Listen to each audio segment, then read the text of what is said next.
Hazaribagh cricket stadium को लेकर हुआ विवाद अब शांत हो चुका है। सांसद मनीष जायसवाल और विधायक प्रदीप प्रसाद ने मंगलवार को एक होटल में संयुक्त प्रेस कॉन्फ्रेंस की और इस प्रेस कॉन्फ्रेंस में उन्होंने एकजुटता का संदेश दिया है।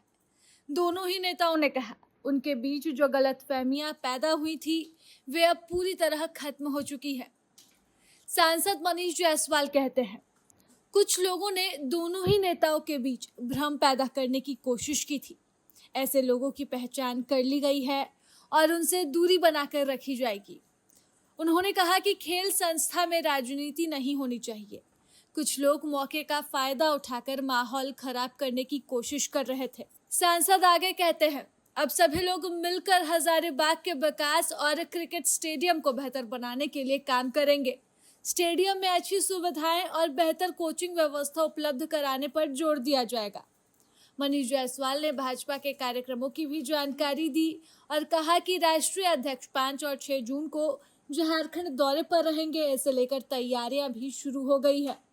इस कार्यक्रम में 5 जून को एक पेड़ मां के नाम अभियान के तहत बड़े स्तर पर पौधारोपण किया जाएगा। यह कार्यक्रम 21 जून योग दिवस तक चलेगा। तो वहीं विधायक प्रदीप प्रसाद कहते हैं कि क्रिकेट स्टेडियम को लेकर दोनों नेताओं के बीच जो विवाद था उसे बातचीत के जरिए खत्म कर लिया गया है। कुछ लोग दोनों के बीच दूरी बढ़ाना चाहते थे, लेकिन अब गलतफहमियां दूर हो गई हैं। सबसे पहले मैं आप लोग को जो बताना चाहता हूँ, जो भी कंफ्यूजन हम सबों के बीच में हुई थी, कुछ बीच के लोग ऐसे थे कि बातों को गलत तरह से प्रस्तुत किए थे, जिसके चलते जो हम लोग एक साथ मिलकर काम करते थे कहीं न कहीं उसमें खाई हुआ था। तो जब हम लोग साथ बैठे वैसे लोगों को चिन्हित किए जिनके चलते इतनी बड़ी खाई बनी थी, उसको दूर कर दिया गया है। और जिस तरह से हम लोग हजारीबाग के लिए काम करते थे और एक दूसरे के लिए भी लोग काम करते थे, उसको पुनः उसी रूप में किया जाएगा।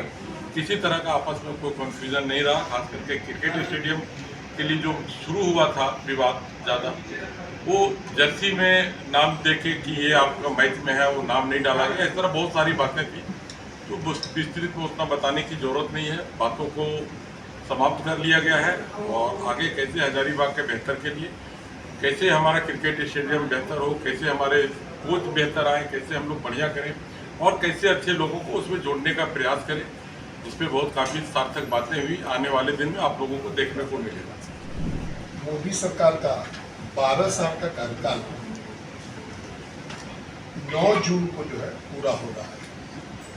हम लोग 13वें साल में इंटर करेंगे। तो 12 साल की उपलब्धि को लेकर के पार्टी ने 5 तारीख से लेकर के 21 तारीख के बीच का जो है कार्यक्रम निर्धारित किया है। सबसे पहले 5 तारीख को विश्व पर्यावरण दिवस है। तो पर्यावरण दिवस के अवसर पर तमाम लोग जो है एक पेड़ मां के नाम का जो अभियान है उसको और आगे बढ़ाते हुए हम लोग प्रयास करेंगे कि करोड़ों की संख्या में जो है वृक्षारोपण उस दिन हो। उसके बाद उस दिन से लेकर के 21 तारीख तक अलग अलग विषयों पर, जिसमें विकास के जो काम हो रहे हैं उस पर, जो आगे जो हम लोग के सामने चैलेंज है कि आज हम लोग जैविक खेती को बढ़ावा दें, उसको लेकर के उसके ट्रेनिंग प्रोग्राम्स और उसका जागरूकता अभियान जो है किसानों के बीच में करें, इसका कार्यक्रम लिया जाएगा। और इस पूरे ये का समापन जो है 21 जून को योग दिवस के साथ जो है हम लोग समापन करेंगे इस अभियान का। आप सब जानते हैं कि योग दिवस, योग को पूरे विश्व में मान्यता दिलाने का काम मोदी जी की सरकार ने किया है और इसमें मोदी जी की विशेष रुचि भी रही है। मोदी जी ने स्वयं योग का पालन किया और पूरे विश्व को जो है योग के माध्यम से जो वेलनेस का प्रोग्राम है उसको अवेयर कराया। और आज इसी के लिए हम लोग विश्व योग दिवस मनाते हैं, जो कि 21 जून को होगा। तो उस दिन अलग अलग स्कूलों में, अलग अलग जगहों पे, अलग अलग सरकारी कार्यक्रमों के माध्यम से जो है बड़ा आयोजन योग का किया जाएगा, ताकि ज़्यादा से ज़्यादा लोग जो है इसमें जुड़ सके। प्रभातखबर.com, विश्वास वही, रफ्तार नहीं।